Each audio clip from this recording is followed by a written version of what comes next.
The 2021 NFL Draft is in the books. Let's go!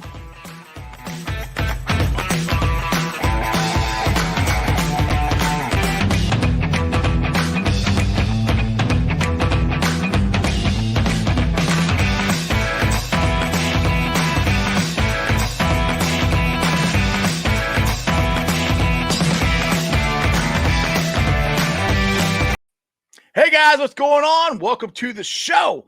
This is Sports with Strawberry Ice. I'm your host, the Iceman, Jeff Trunapole. And as always, I'm bringing you sports from a West Side point of view right here in the great city of Cincinnati, Ohio, home of Houday Nation and Jamar Chase. Now do me a favor.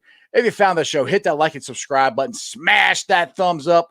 I'm up to 1,050 subscribers. I think it's like 157, something like that. That is awesome. Let's keep it rolling. Try to get to 2,000 as fast as we can. Now this show and every show is brought to you by T Properties.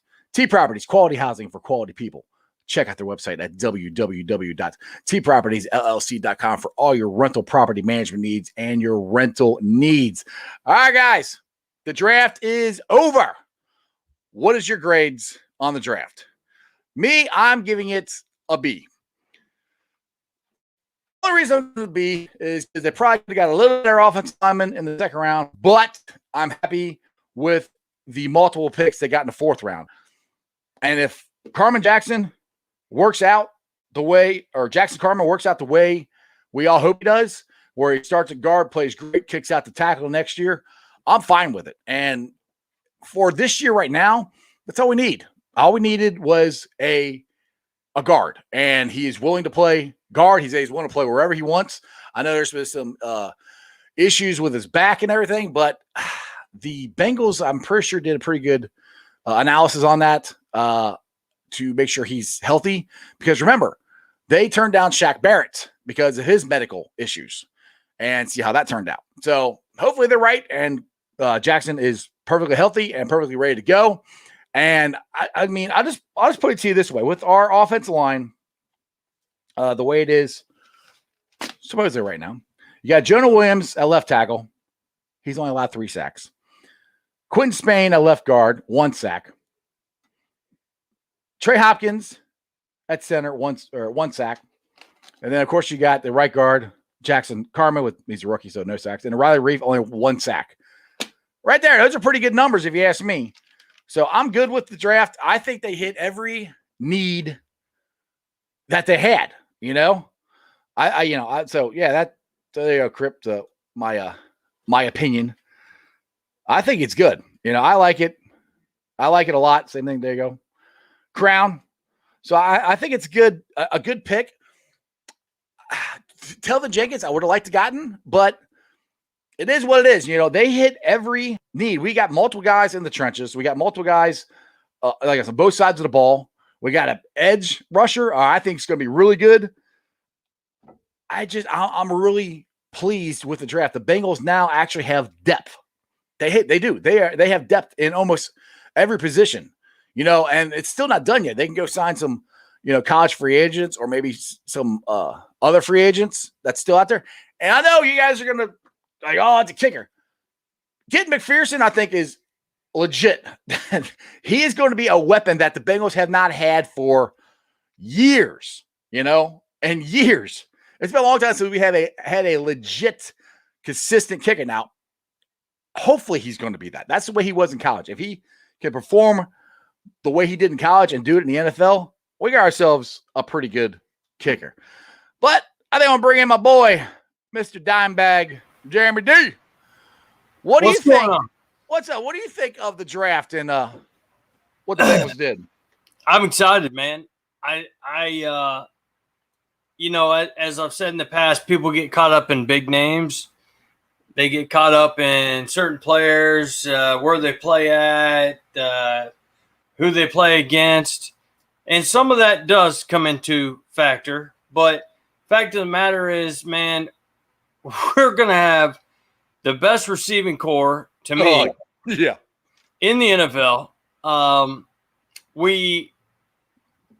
I tell you what, the Chris Evans pick, to me, now, a lot of people didn't like it. But dude, I think it's a steal, to be honest. Well, McShay called it the diamond of the draft. Mm-hmm. And the second one was Sean Wade, who made it to 5th. And, man, I would have – that's the only thing I wish the Bengals would have done instead of maybe taking Deontay what's his name here? Deontay Smith? Smith, yeah. Out of East Carolina. Yep. Yep. I rather than going after – which I can understand building the line. So I'm okay with it. I'm okay. But at 5th round, with that kind of talent, we saw how well Wade could play inside, and he's a run stopper. He's a ball hawk. I feel like we might have missed a little bit of talent there, but you know what? I love this draft. It's building the team, man. And how many times have you preached building the team? Stacking talent. Yeah, that's how I always put it. And I think they've done it. I think they've stacked talent. I mean, like somebody said, the center George. I think that's a good pick. You know, I mean, I know Doggy, who's a big Georgia fan who watches the show, he could probably talk more about him than I can. But I think that's a good pick. Even the kid from East Carolina, Deontay Smith, dude. They showed a video of him doing a box jump, and he's 300 and something freaking pounds. Oh yeah, he cleared it easily. Yeah. So. Yeah. I'm happy with it. I mean, Kevin wants them to stop drafting kickers, but that's the only reason he's saying that is because the guy we drafted last time we cut. I don't think they're cutting this kicker. You know, I think it's like Malik Wright said on my show Friday. Cincinnati is a great place for a kicker. Who's your competition? You know, it's going to be his job it's his job. I don't think he has to lose it. I don't think there's anybody in there going to fighting for the job. They might, who knows? They might go try to get some guys off the street, which I'm sure they will, to try to create some competition. Pardon the correction. Yeah. Pardon the punctuation says they'll kick. Ed, I think that ship has sailed, buddy. Well, let me tell you, SEC again. I've seen this guy play a ton in big games, SEC championships. This guy he's got a rocket for a leg. You rarely see him. I mean, even if he adds a little fade to his ball, I guess. Mm-hmm. Well, did you see him kick the lid off the water bottle? Yeah, he said it took him like 30 times, but still to be able to do that, that's pretty damn good. It's impressive. But when you can kick and a little fade happens, like we saw what happened with Randy Bullock. When he would kick a fade, it would be outside the uprights, no good. Right. This kid has a rocket, and if he kicks a little fade, it's going to be through the uprights before it can make it outside. I mean, I'm excited about having a kicker in Cincinnati. I'm sorry, but I know we might be a little overexcited. But let's get to our special guest. He has made it into the waiting room, and we'll get his thoughts on the Bengals draft. He's none other than Blake. What's going on, man? Welcome back to the show. What's happening? Thanks for having me back. Welcome. No problem. So let's get into this. What's your grade for the Bengals draft? How'd they do? What'd they miss on? You know, what's your thoughts? I think I had it overall as a B+. I think that was my overall. I thought it was a pretty good draft. They went after their needs. I think that what would be my biggest complaint with their draft class this year is that they got good players at positions of need, but there were times when there were better players on the board. Right. That would probably be my biggest argument. I think that they did well. They got what they needed. Would have liked to see them get some of the higher rated prospects, but at the end of the day, they got their guys at their positions of need. So I think they did a good job. Exactly. Well, let's start. Let's just break it down here. Start off with first overall, Jamar Chase. I think we all can agree. Well, I don't know. Can you agree? Would you have been? I don't remember your Team Sewell guy. I think you were a Team Sewell guy, right? Am I right on that? I kind of was. I mean, at the same time, they were both going to get the same draft grade for me either way. I liked them both a lot. They were my number 3 and number 4 prospects overall. I just preferred Sewell, but I think either way, they were both fantastic. Go ahead, Jeremy.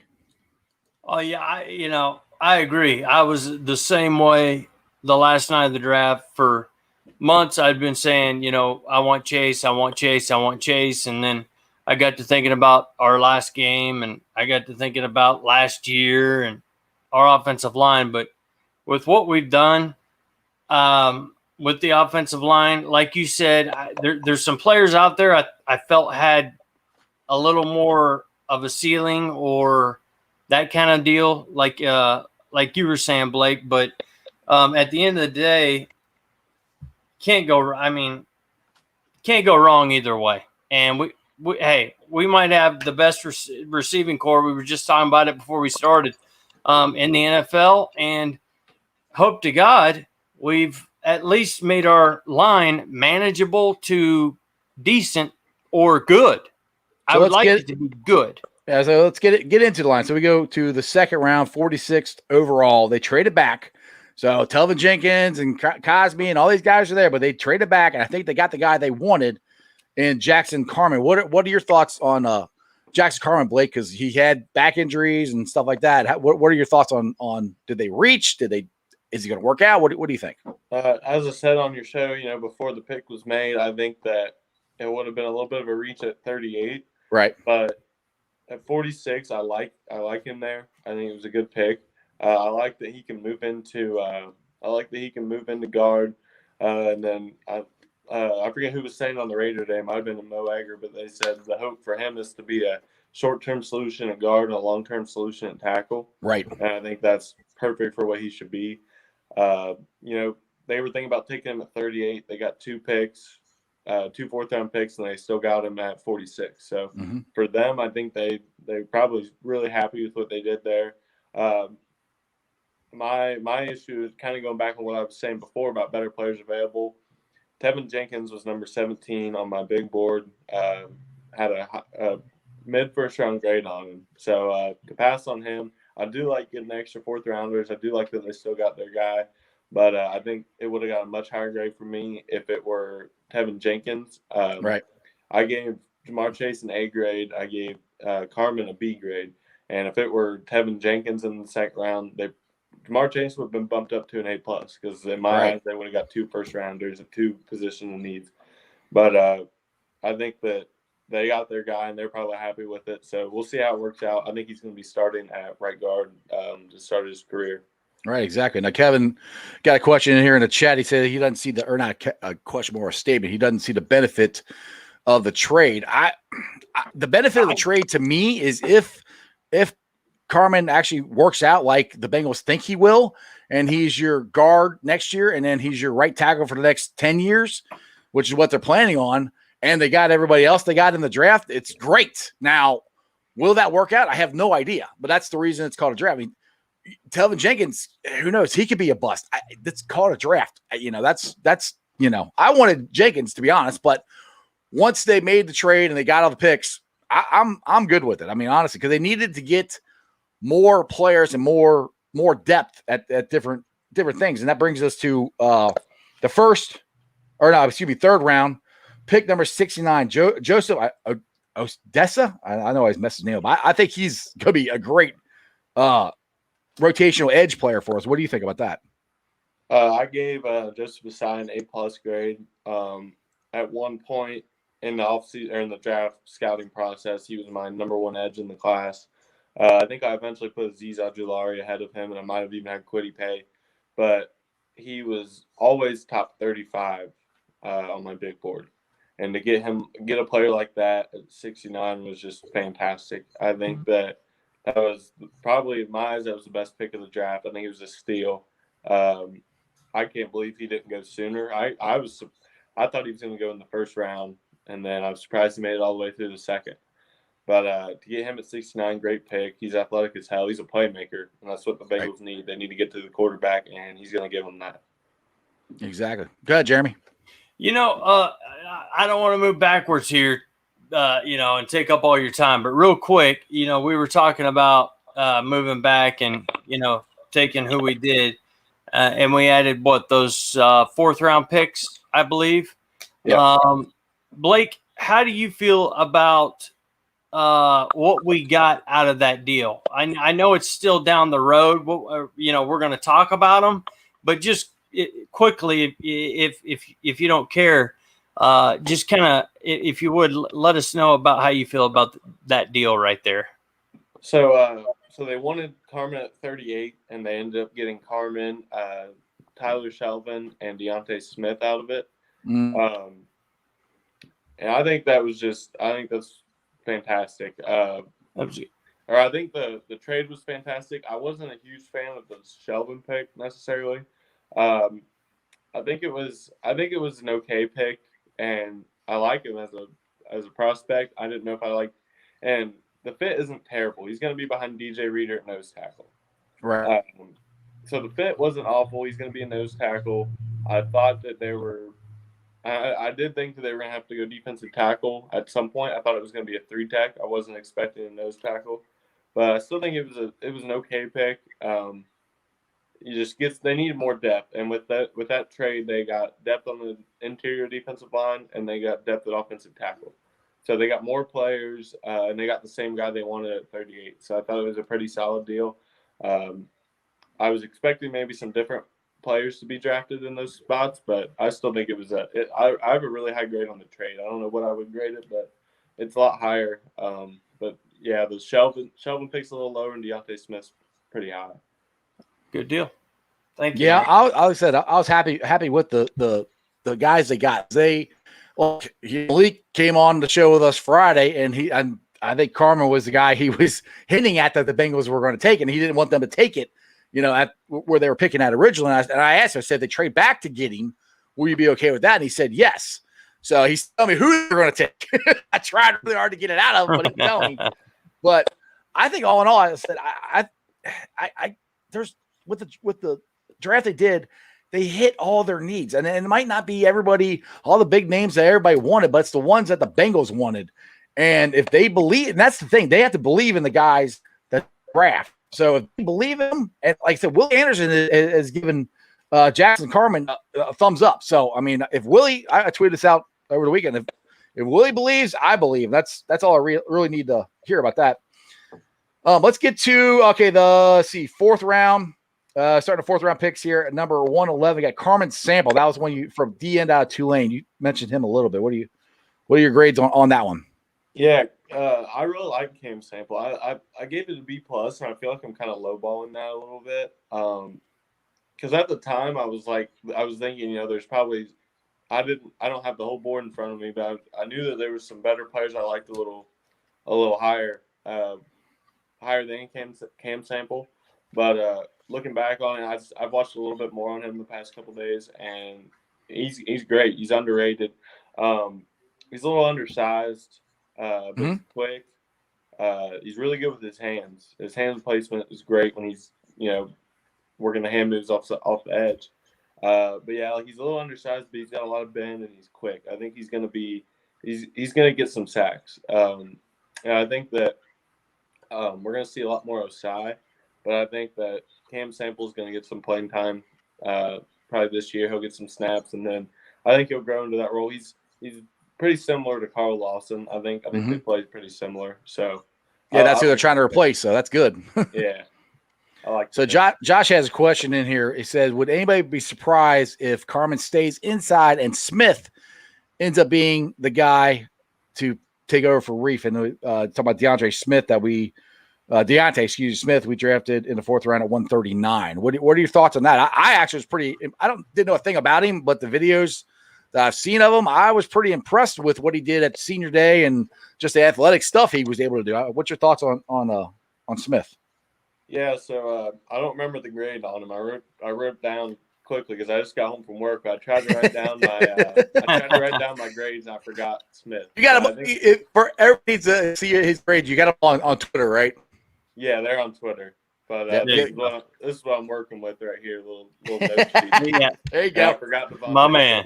But I tried to write them down as soon as I got home. But yeah, I like Deontay Smith. I watched a little less on him than I did guys like Cam Sample and Jackson Carman. But I did get a little bit done on him. I watched him a little bit. I like the pick there. There's probably people had like Stone Forsythe higher on their board and Trey Smith, but right. I think the Bengals like Deontay Smith a lot.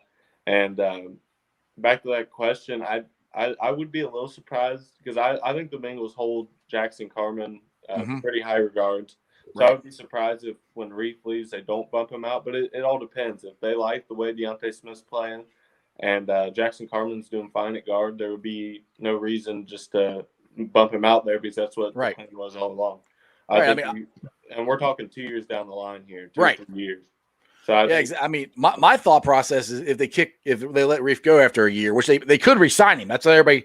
He's gone after a year. Like, no, they could re-sign him. I mean, he's already got money allotted for next year that they owe him anyway, so they could wrap that up into another contract extension.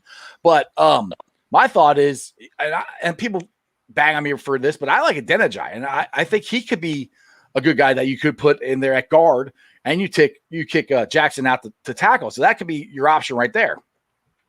Yeah, I think that they got, as starters, people like Michael Jordan, Adeniji, guys like that started last year for those games. Like, of course, that wasn't. I mean, they were one of the worst lines of the league last year. Mm-hmm. But guys like Michael Jordan and Hakeem Adeniji are going to be very quality as backups. Like, they're some of the better backups in the league, in my opinion, because guys like, Adeniji, he's versatile. He wasn't really he wasn't the biggest issue on the team when he was out. I was pretty impressed with him. I thought he played pretty good for a rookie, and then they played tackle and he played guard. I mean, I read an article. I should have saved this, but I read an article a couple months ago that said offensive linemen don't reach their peak until like 4 or 5 years into their career. Exactly. So I guess we'll kind of see how he develops from here, but I like his start to his career. Well, that's one thing me and Jeremy were talking over the weekend. I kind of said this. I like the 1988 Super Bowl offensive line. There's only one guy on there that was a first-round pick, a guy by the name of Anthony Munoz. The rest of them were 6th, 7th, 3rd. None of those guys, even Max Montoya wasn't a first-round pick. So you don't have to be a first-round pick to become a great NFL player at any position. They always find guys that are drafted lower and do better than they were rated or whatever. Yeah, I think the only position where I think if you needed that position, you wanted it, that you have to take one in the first round or almost have to, is if you look at the top probably 7 or 8 corners in the league, they're all first round picks, and that's I think the only position where it's like that. Mm-hmm. If you go down to every position, I mean the top 7 or 8 players are scattered in rounds. Right. But I think like next year they might need a corner. Year after, I think that's the only position where if you want a really good corner, you're going to have to go get one in the first round. And that's where Jeremy will go off that they should have drafted the Ohio State.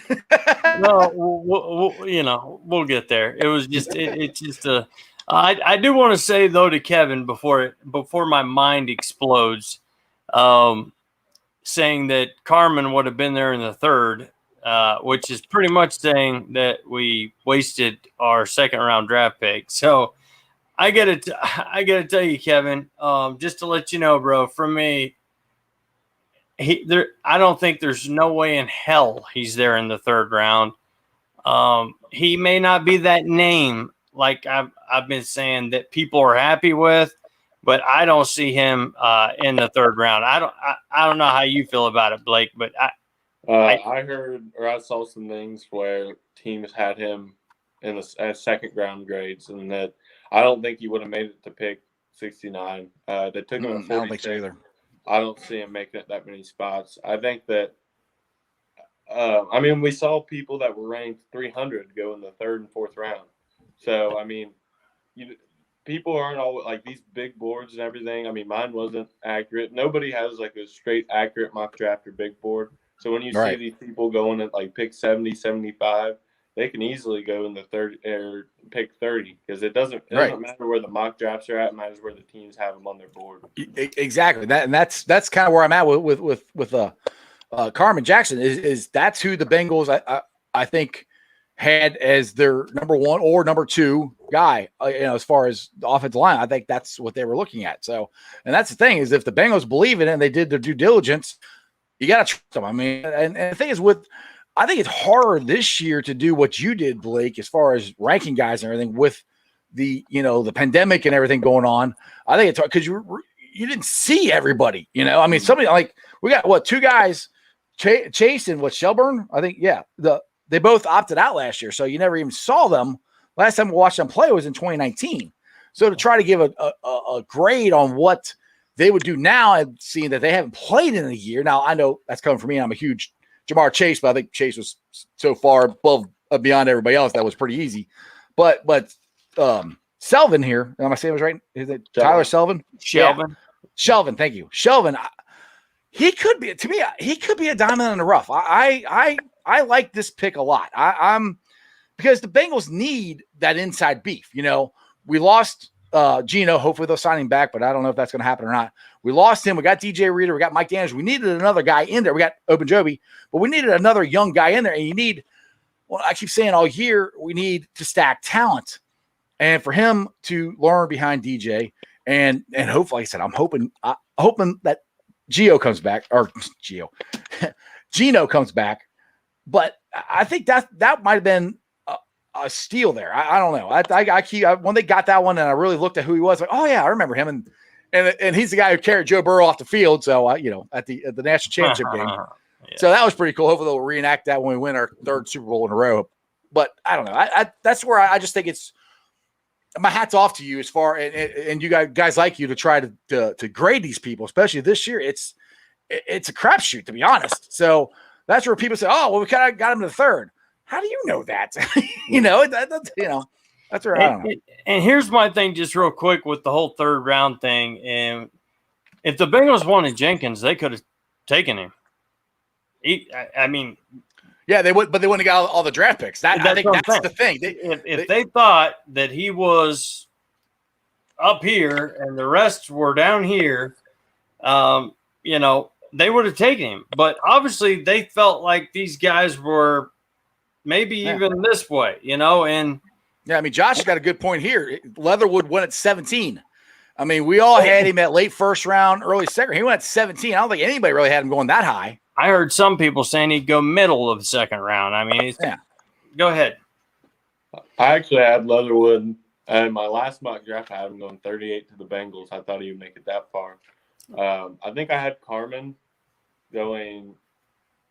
I didn't have him making it third. I think I had him maybe in the low 50s. I can't really remember where I had him, but yeah, it's kind of hard. I struggle a lot with mock drafts because it's really unpredictable. Oh yeah. I think my big boards are pretty well. The big boards aren't really based on where they get picked. It's based on how I like them. But yeah, I think. Well, speaking of big board, I think I had Carmen at 44, 45. So according to my big board, it was good. It wasn't a reach. Yeah, I mean, to be honest, we really won't know how this draft pans out until 2 or 3 years down the road. I mean, that's the way all drafts are, So, I mean, for people to say, it's hard to give a grade. I mean, I gave a grade. Everyone wants a grade. But it's for what they did and what they were able to get with the extra picks. Like I said, I think they filled all their needs. Now, I say, I don't know if they filled them or not. It depends on how the guys play. But they have players in those positions that have been productive in college. Now, if it translates to the NFL, we'll find out. But to me, it was worth the trade to trade back to get Carmen, to get these other picks. So I like I said, I'm very happy with what they did. Let's get on to the kicker here, which, dude, I was so happy when they drafted him, Evan McPherson. I think he's going to be legit. He's going to be a serious weapon that the Bengals haven't had in a while. I mean, somebody in the chat said Shane Graham. Well, Shane Graham is good, but I don't think Shane Graham could hit a 55-yard field goal like McPherson did here in college. What are your thoughts on the Bengals draft and Evan in the 5th round? So I gave it a B+. I thought it was a good pick. I think my complaint at the time, I didn't say it, I said it was a good pick, but it felt a little early, and then I kind of looked back on it and stuff, and I was like, well, they wouldn't have got him at 190. I think he would have went. And also, if kicker is one of their biggest positions in need, like outside of skill positions in line. Yes. I think they really needed a kicker, and they liked McPherson, and they went and got the best kicker in the draft. So I think it was a good pick. I said that when he was doing his live chat. So, oh, no, he wasn't the best kicker in the draft. Like, yes, he was. Anyway, sorry. Go ahead. Yeah, I had him as number one. I thought it was a pretty good pick. At the time, I was like, well, it's a little early. But then looking back on it, I was like, yeah, I don't think they would have got him at 190. So it worked out for them, in my opinion. And that's the exact same way I feel, and that's from watching him multiple times down here. And it didn't matter the crowd size, it didn't matter the team. I mean, the guy was just. I mean, I tell you what, when it comes to Randy Bullock and Seibert, who we had last year, man, to throw this kid in here, get him learning the ropes, just get him used to the NFL. I don't think we have much to worry about leg strength isn't anything to worry about with him. And the kid can kick it straight, far. And like we were talking about before the show, even if he has maybe a little fade to his ball, he kicks it so hard that it gets between the uprights before that fade can, kick it out like we saw Randy do a lot last year and that kind of thing. So I'm excited about him because I just feel like we put more points on the board for Cincinnati next year. Personally, I really do. I'll agree with what William Hauser said here. Just said the 2 extra 4th-round picks made it possible for the team to take a kicker at 5th. I agree with them. I mean that made it more flexible. I mean they had a lot of needs. We all knew they needed a wide receiver. They needed an offensive lineman. And they probably needed multiple offensive linemen. They needed multiple defensive line players, edge, inside guys. By trading back, it gave them more picks to get those guys along with a guy they had at the top of their board. So, like I said, I don't see what people would be upset about it. I mean, I understand they're like I said, I would have liked to gotten Jenkins, but if we got him, then we couldn't got any of these other guys. So and I've said this during the season. I say we need to stack talent, and that's what they're doing. And that's what happened when we went to 5 straight playoffs. We had talent because. And if you look at last year, how injured the Bengals were. God forbid that happens again, but we at least have players that are serviceable and can be in there, and hopefully we won't miss a beat. The last year, especially our offensive line, I mean, we signed Spain off the street, and he started playing that week, Yeah. So that's where I'm like, I mean, if people want to complain about it, you can complain about it, then that's your right to do it, but I think the Bengals did really, really well in this draft. I do too, and I got one more just quick one for Blake. I know we talked about the trade already, but would you have rather taken Jenkins, or did you have a rating on Carmen Jackson, and maybe another guy, whatever, where they were kind of close to the point where if you were sitting in the GM room, you would say, let's back up. Let's get a couple extra 4th-rounders, whatever, and let's take a guy who we think's just as palatable as the other 2. Do you feel that way? Probably on their board, I think they did, but on my board, I probably would have stuck with Jenkins because, like I said, on my board, I had him at 17th overall, and I had Carmen at 44, I think. So, I mean, they got a good player in Carmen. They didn't reach, in my opinion, with the trade back, and they got 2 extra players. But at the same time, a mid-first-round grade on a tackle like Jenkins, I think it would have been pretty good. I think that they are at a point where they needed to get more talent. They need to get more players. Mm-hmm. And they went out and did that. I think one thing I heard today was that Aaron Rodgers he's been wanting weapons for a long time. Right. And this, yes. And this kind of ties back into taking Jamar Chase because, Rodgers wanted weapons. They didn't give them to him, and he's always had a great offensive line. And he's mad, and he wants to trade because he didn't get his weapons. And I think that what the Bengals are doing is, I mean, if you look back to when's the last time the Bengals were like real good, 2015 when it was Andy Dalton, they had great weapons, and they had a good offensive line. So I think what they're doing for Joe Burrow is they're getting him weapons now. And then, in the middle rounds, they're trying to get that depth build up so that in a couple years or next year, whatever, they can go out and they can get the guys that are, going to be the starters, going to be the stars of the team on the offensive line, defensive line. I think now what they did is they went and got Burrow weapons. So he's trying to keep him happy, get him. He can get the ball out a little quicker now.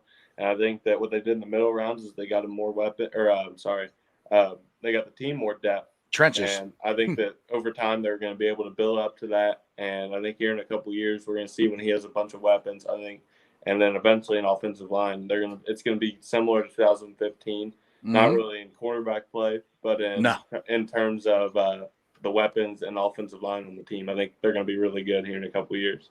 Yeah, that's a great point right there. To you don't want Joe Burrow to get frustrated. You want to give him weapons, and you don't want to be frustrated like Aaron Rodgers is. And we got him weapons. So that's. I just want to break it down here for everybody. You're watching Sports with Strawberry Ice. We're on YouTube, Facebook, Twitter, and Instagram. If you're watching me on any of the Facebook groups, please make sure you go to YouTube, Sports with Strawberry Ice, and make sure you click the link to subscribe. We got Blake Jewell, who is a draft expert, and you guys can follow him at, what is it, Blake? At Blake Jewell NFL. Is that what it is? Yeah. Yep. Follow him at Blake Jewell NFL. Now you're fine. Get something to drink. Sure.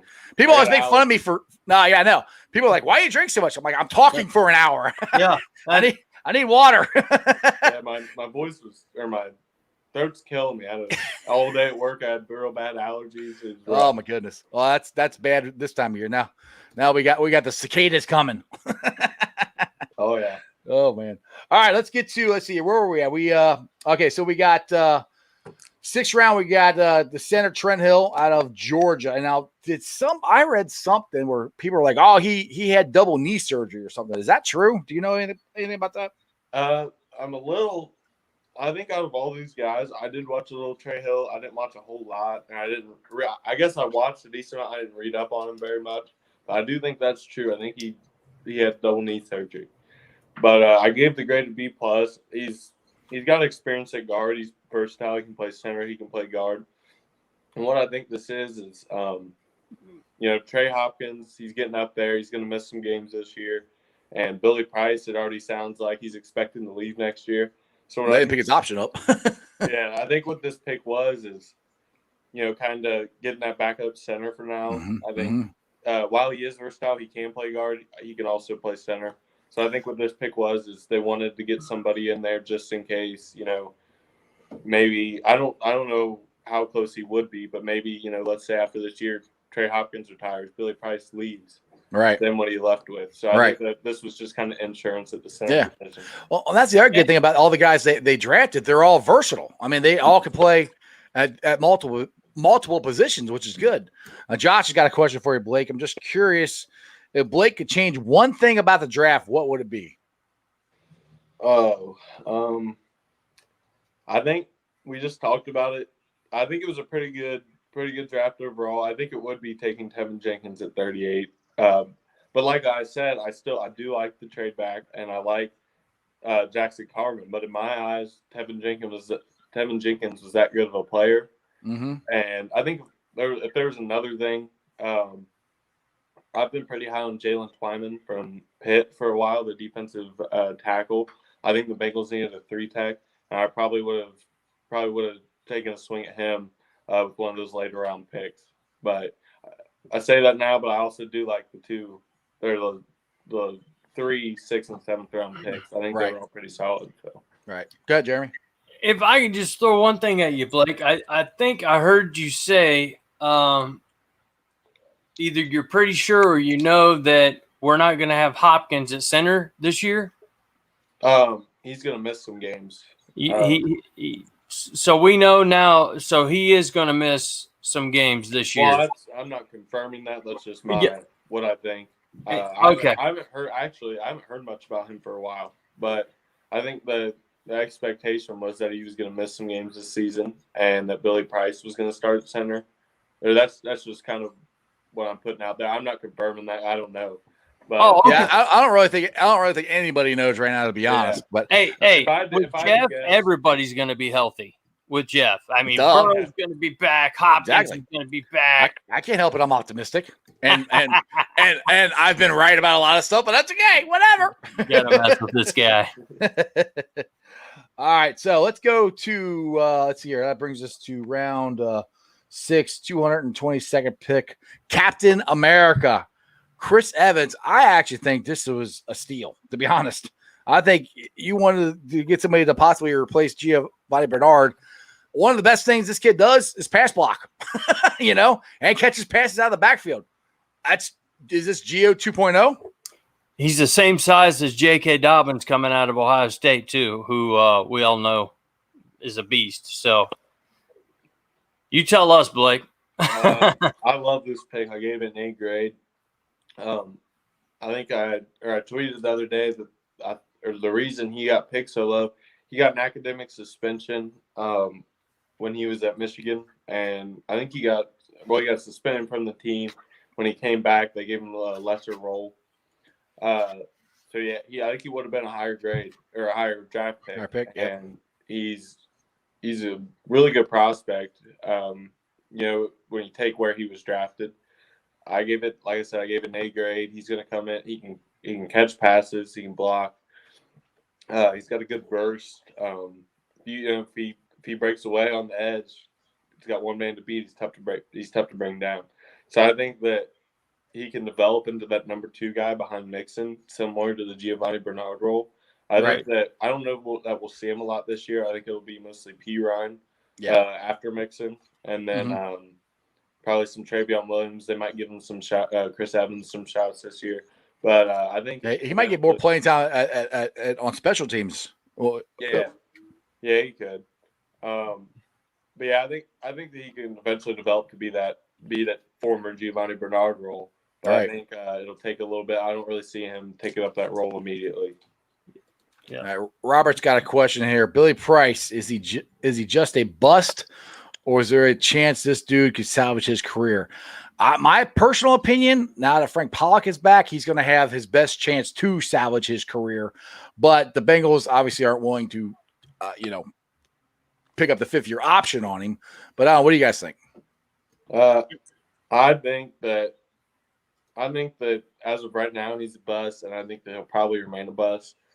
But I've said it. I tweeted it a while ago, and he liked it. I said that now that Frank Pollock's back, I think that Billy Price is probably going to start the year in place of Trey Hopkins, assuming he misses some games.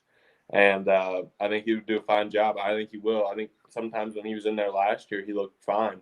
I think with Pollock back, if I remember right, really likes Billy Price. Yes. So I think with Pollock back, Price is going to have a solid year. I don't think he's going to have like a breakout year, or they're going to have to be forced to re-sign him. I think he's just going to have a fine year. I mean, the thing with Price is I don't think he was ever projected to be what the Bengals needed him to be. It was a reach because I can't remember who the guy was that got drafted like right before Billy Price and the Bengals. Yes, thank you. Yeah, that's who they wanted. And then the second guy on their board was Price, and it just hasn't worked out at all. Question here from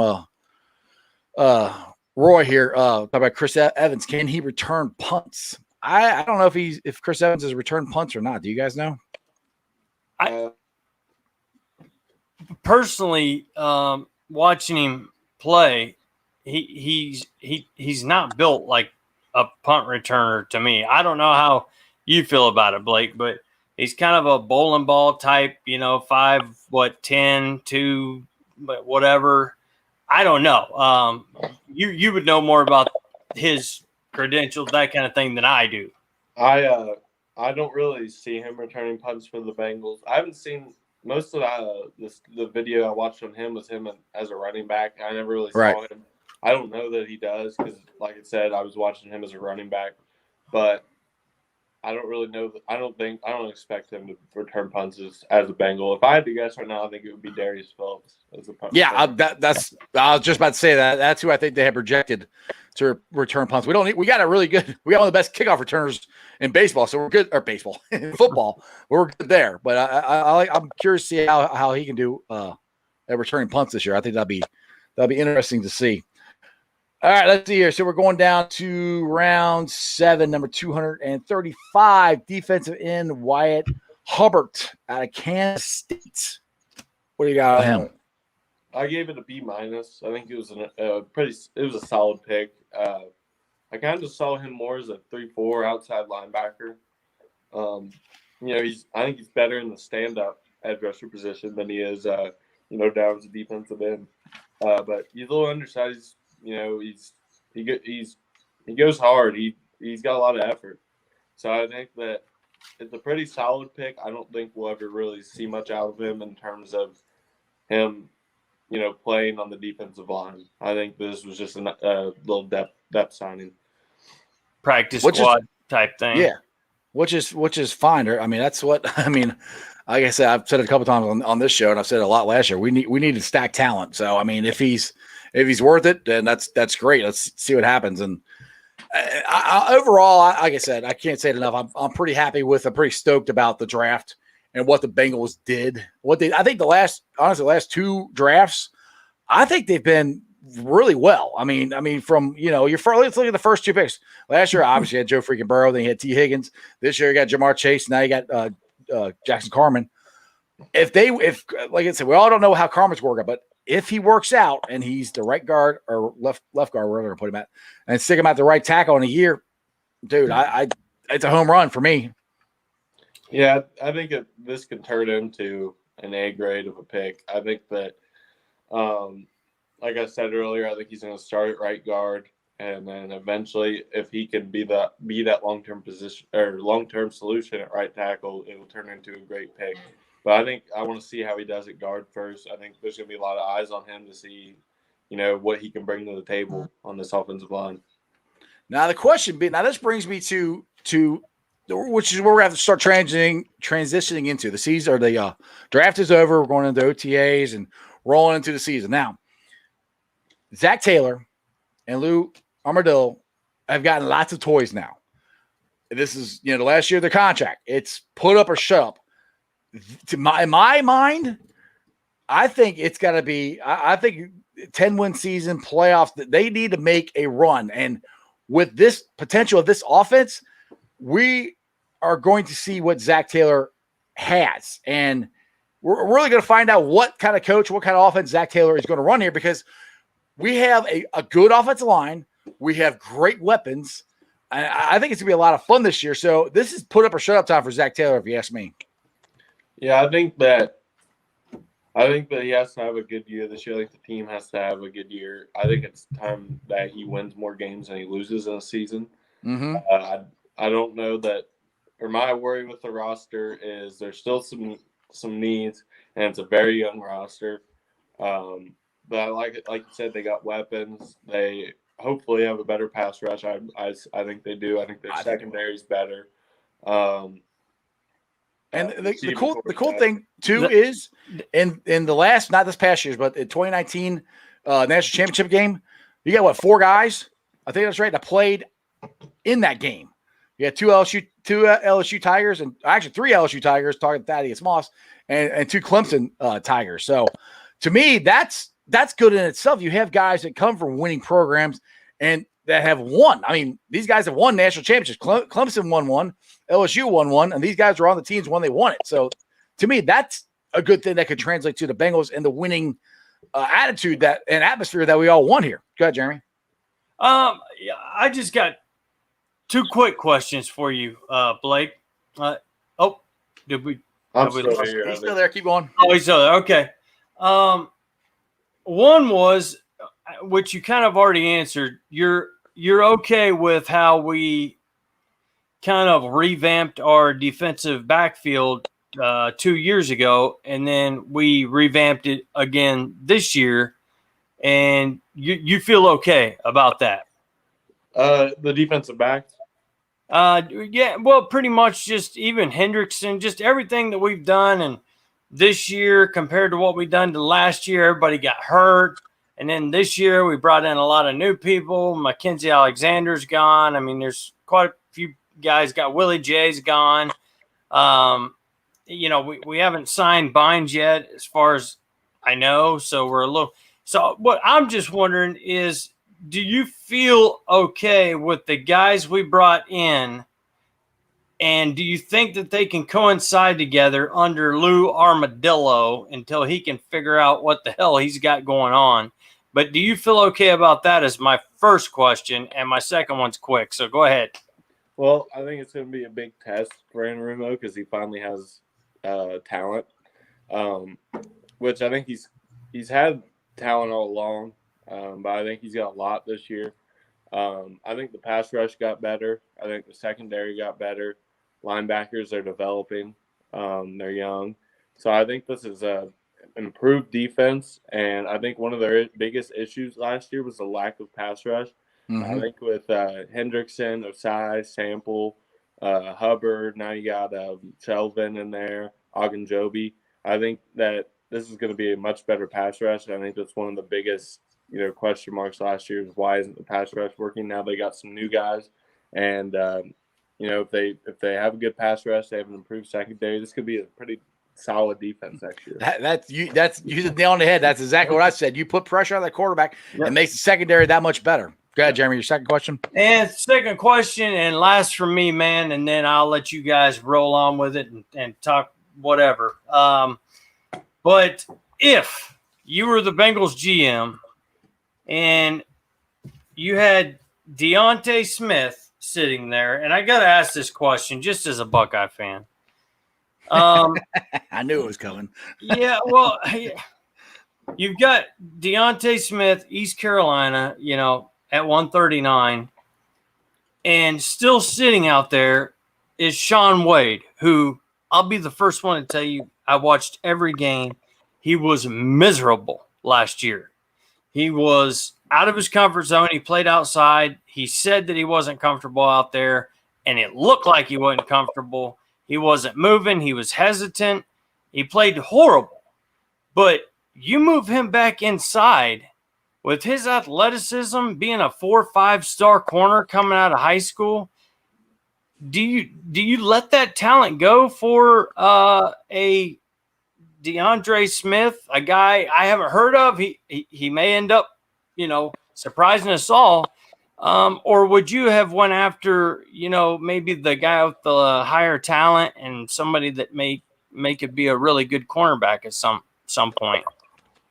Well, I think that I like Mike Hilton a lot, and I think that if you're taking Shaun Wade, you're hoping that he can be a starting slot, and I think that that's going to be Mike Hilton for 3 years and maybe more. I think Hilton's one of the better or the best slot corners in the league. True. So I think that taking offensive line depth was bigger because if he can't do it in college, I think there's no chance Wade can do it in the NFL outside. So I think it was better to outside take a guy you like, on the offensive line at a bigger need, and then let Hilton roll in the slot. I do like Shaun Wade. I wouldn't play him outside. The only place I would play him were slot or safety. Yep. And I think both of those positions for the Bengals are filled for now, slot, corner, and safety. So I think I like him. I like Shaun Wade as a slot. I think he'll be successful. But I think for the Bengals, I didn't really see where he would be playing. I think that's a great explanation right there. You pretty much hit it right around the head. Why they did what they did. They needed an offensive lineman, and they don't really need secondary help. So that was good. I in my head, I'm thinking of guys getting injured. He loves Ohio State. Okay, let's just get to the chase. Jeremy loves Ohio State. He was like Ohio State. Yeah, get out of here, man. You kidding me? We lost Jake. No. Now we lost him. Oh, now he's mad. He's mad. You done pissed him off, and now he left the show. And I was agreeing with him. He had turned my whole vision around. He had turned me around, and then he leaves us. I feel like Cinderella, man. Where's my shoe? There he is. He's back. What's up, he's Jake? back. Okay, we didn't take him off. Good. I thought Jeremy pissed you off, and he just said, "Screw this guy," and left. You know what? You said it perfectly, man. Personally, I was thinking with all the injuries we had last year, just in that area. But the way you just put it for the Bengals, probably the smarter move. I don't like that the Ravens got him in our division. And I also don't like that Denzel Ward. You cussed. We don't call them that. My bad. The Ratbirds. I'll just call them Baltimore Ratbirds. There Ratbirds. you go. And I don't like that Denzel Ward went to the Clowns because those two guys get going and then you're in trouble. But I love the way you put it. It turned me around. I'll be honest. You guys watching, whatever, man. Blake, you just completely put it to me in layman's terms that makes me feel a lot better about taking that pick. There you go. Josh, sorry. I'm saying I'm sorry for Lee. I'm getting some phone calls, so I'm trying to. You're fine. It's kicking me out. That's it. We're gonna jump off here real quick. It's almost 6:30, but real quick, I want to get this in there. Any free agents you see making the roster? Have they even signed any today? Do you have any? I haven't heard. I don't think so today. I don't know about too many. I know Drew Crispin. I looked at the list earlier when they were signing the undrafted free agents. I was up in Indianapolis. I was kind of done covering the draft for the day, so I didn't really pay a whole lot of attention. And then I haven't looked at it much since. So that'll be something I'll have to get back to you on. I do think Drew Crispin can make the roster. I think he'll have a battle with Kevin Huber for punter. I love Huber. I think he's got another year or two left, hopefully. But, man, Drew Crispin is a steal, I think. You nailed that. And the last two guys we took, I'm sure you guys heard Colin Hill, which is a quarterback backup for the Gamecocks, South Carolina. And we picked up Riley Lees, Lees, from Northwestern. Okay. So we picked those two guys up today, and the rest, Darius Hodge, that you guys already know about. So anyway, right. I just looked it up real quick on my phone just to look smart. There you go. Now, Roy wants to know if Von Bell is in a contract year. I think he signed a 3-year deal, didn't he? I think he's on for another year. I think we at least got him for one more year. That'd be I'm pretty sure. Yeah. All right, let's see here. Let's get one more question, then I'll get you out of here, Blake. What's the biggest grip on Carmen? A, his feet. What is the first thing Pollock looks at off the line? Feet, Pollock will get it right. So, what is that more a question or a statement? Go ahead. I don't think that there was anything wrong with Carmen, particularly that Pollock can't fix. I think that my biggest issues with Carmen were, technical, mechanical stuff, and I think Pollock is perfect for that. So I like that. That's he's a big guy. He's versatile. So I think that's right. That his biggest issue was probably his feet, and that Pollock is a good coach for that. So I think that's a good point. That the things that Carmen that people kind of hammered him on will be things that Frank Pollock can still fix. So I think that's a good thing. Yeah, and he's very coachable. He said, "I'll play wherever they want." Because some guys come in there like, "Oh, I want to play left tackle. I want to play a right tackle. Or I don't play guard." He said, "I'll play wherever you want. I'm a team guy." And to me, that's what you want. And if you're trying to make a team, that's what you have. That's what you should be like. I'll play wherever you're going to pay me to play. Yeah, and I'm thrilled, to be honest, because even though we got Carmen Jackson, or is it Jackson Carmen or Carmen Jackson? Jackson Carmen. Jackson Carmen. Okay. Yeah, I keep messing it up too. He's not. Yeah, I know it. He's not a boy. We got this big, and didn't work out. Billy Price. We've taken care of the middle of our offensive line. Didn't work out. We could go on and on. We won't. We ain't got enough time. But you know what? I'm anxious to see this guy that nobody's given a chance. Is what it kind of seems like to me when I look around some of the groups. I don't want to say nobody. A lot of you guys are, but a lot aren't as well. So I'm just kind of anxious to see how this guy does through PTAs, training camp, preseason. See what he does, man. See what we got. They're saying he looks like a natural guard, which is fine. If he's a guard, cool. He's a guard. That's great. Then, we got a guard fix. We'll address the offensive line or the left or right tackle next year. I keep saying they could sign Reef again. It's not out of the realm of possibility. Yeah, but I hope I hope he can be a tackle, by the way. I hope he can too. Well, that's the plan. That's what the Bengals hope. Yep. All right, Blake, I'm going to let you roll on out of here. Tell everybody where they can follow you at, what you got going on here. You can follow me at Blake Jewell NFL on Twitter, and that's where you'll find most of my content. Now, are you doing a podcast or anything? I thought I saw something that you had a podcast or used to. Yeah, we're doing. There's about 5 of us on this podcast. We kind of take turns doing shows and stuff. It's called the Who Dey Talk Podcast. We haven't had a show in a little bit, but I think we're gonna have some recap shows coming here soon. Sounds good. And you'll tweet out the links to all that so everybody can find you. All right, thank you. Appreciate you guys having me on. No problem. Thanks, Blake. Yep. Who Dey, brother. Yeah, Who Dey. Have a good one. Who Dey, baby. That was cool. I hope you guys enjoyed that. And like I said, man, I think yes, I would like to gotten a better offensive. I don't always say better, a higher ranked offensive line. Yes, I would like to. But for the what they got out of the trades and who they replaced, or like I said, I said this a million times in the show. You got to stack talent. And this draft, they stacked talent. So, I mean, we can nitpick and whatever. None of us are really going to know how the draft turned out until 2 or 3 years down the line anyway. And that's the way drafts work out. So you nailed it. And with some of these guys, they're going to find out the first year. And normally when you find out the first year, it's not a good thing, so. That's true. Yeah, exactly. Exactly. But all right, guys. I'm thrilled with it. A rundown of what we got coming on this week. Tomorrow, one of my favorite guys to have on the show from the Orange is the New Black podcast, Zim Who Dey will be on here. And if you guys watch him, he brings the energy, brings the fire.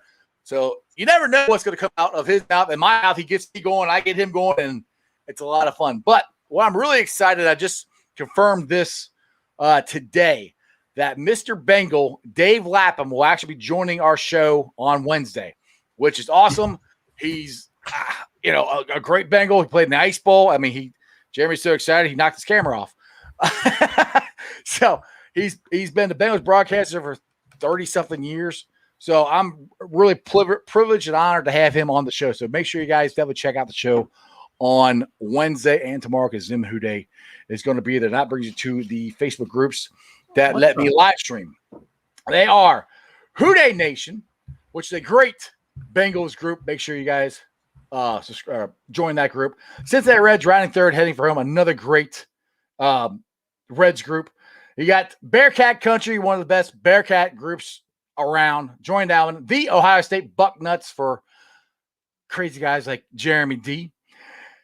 And then you got the Ice Bar, which is a show page. It's a virtual bar that we go on, and you guys can talk smack, have fun. It's a virtual bar, Follow me on all my social media platforms, all under Sports with Strawberry Ice. I'm on Facebook, Twitter, Instagram, and TikTok. I have 1,045 likes on Facebook. I have 1,137 followers on Facebook. Twitter, I'm only at 493. I'm at Jeff A. Turnipole, so you can follow me there on Twitter. And like I said, Instagram and TikTok, all of it's under Sports with Strawberry Ice or the Iceman. I think TikTok's the Iceman, but you guys should check that out. I'll be pulling the sound off later on tonight and putting it out there. You guys can check it out on Podbean. See, is that right? Podbeam. Podbeam. Bean. Man, that's hard to say. Spotify, Apple Podcasts, pretty much wherever you guys get your podcast. And Jeremy, are you back or not? No, Jeremy's still not back. I should be back, bud. I can hear you, but I can't see you. Why is Oh, there you go. And YouTubers, like I said, I'm at 1,050. I think it's like 157, something like that. That is great. I appreciate every single one of you guys. Please make sure you like, subscribe, share, tell all your friends about the show. It's been so much fun. I've been having a lot of great guests on here, and I appreciate it. And to get Dave Lapham on here Wednesday is awesome. I might be a little nervous to talk to man, but it's going to be fun. So make sure you guys tell everybody. Zim tomorrow, Dave Lapham Wednesday. And Jeremy D, since you're back, will you help us roll on out of here? Dude, I got so thrilled that I think I broke my camera. Like, I'm serious. I'm putting it on my computer, and this is what's happening. Why? I don't know, but I'm thrilled. And if I can't get another camera before Wednesday. Oh my God, you broke. I mean, are you guys getting this? Is this live? Are Yep, you're on, dude. Keep going. If I can't use this, You can use the camera you use it right now. You're good. I'll have to hold it the whole time. Well, the camera you have right now works fine. Whatever the hell you're on right now, it's working. We can see that's my laptop camera that sucks. There you go. Well, damn it. Anyway, as always on Sports with Strawberry Ice. Oh my God. Remember one thing and one thing only. And that is, you don't live in Cleveland, you live in Cincinnati, and you may end up breaking your freaking camera and not getting to talk to Dave Lapham. So that could happen. Just letting you guys know. Love you. Got work to do here. Oh my God, I can't stop laughing. And other than that, that's just sports, baby. See ya!